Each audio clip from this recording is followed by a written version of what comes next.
peut noter deux grandes tendances. Sur notre activité principale, qui est le traitement des eaux de piscine récréatives, on a une tendance stable dans un marché plutôt compliqué et plutôt en baisse, estimé à 14%. Donc on peut considérer que c'est une performance qui est plutôt honorable, notamment par le positionnement de nos produits et par nos technos qui sont plutôt des technos premium et proches de l'environnement. Deuxième grande tendance, une activité maritime qui était attendue à la baisse. Deux raisons. La première, c'est qu'on avait très bien performé en 2022, plus de 18 millions. La deuxième, c'est que c'est un marché qui est sur une ligne d'horizon qui doit se terminer normalement en 2024.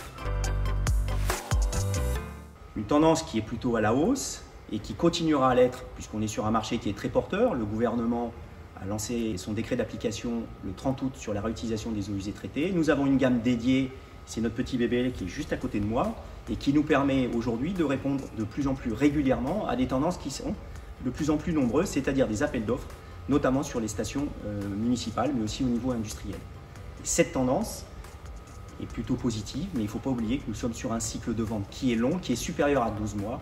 Donc les appels d'offres d'aujourd'hui se traduiront par des ventes en fin d'année prochaine et bien évidemment sur les prochaines années.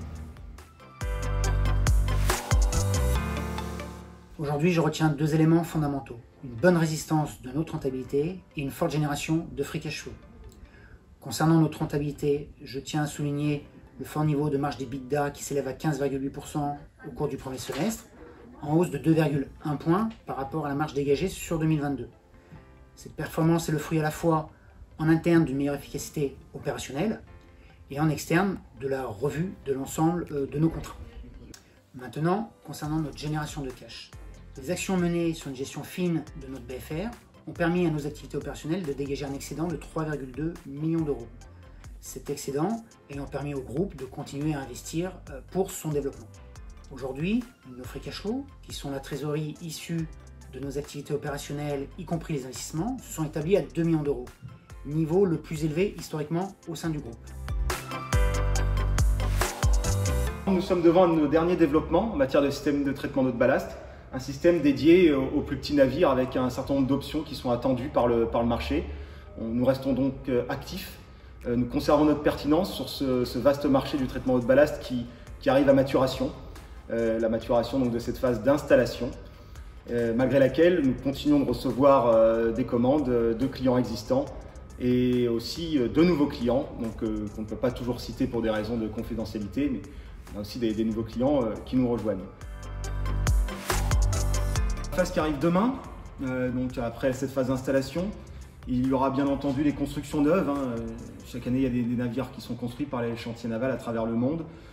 On a des commandes, on continuera d'en avoir grâce à nos positionnements pertinents sur des marchés spécifiques d'un point de vue territorial ou des marchés spécifiques en termes de type de navire. Et puis il y a aussi, bien entendu, tout ce qu'on appelle le SAV, l'après-vente, qui n'est pas du tout un détail sur un marché comme celui de l'équipement maritime, puisque les armateurs ont à cœur de conserver leur mise en conformité. Et pour conserver cette mise en conformité, la maintenance, le maintien à bord d'un certain nombre de pièces de rechange et les vérifications annuelles sont absolument primordiales. Je dirais que le groupe reste bien géré, avec une attention toute particulière qui est menée au quotidien à la fois sur notre rentabilité et sur la transformation de nos ventes en cash.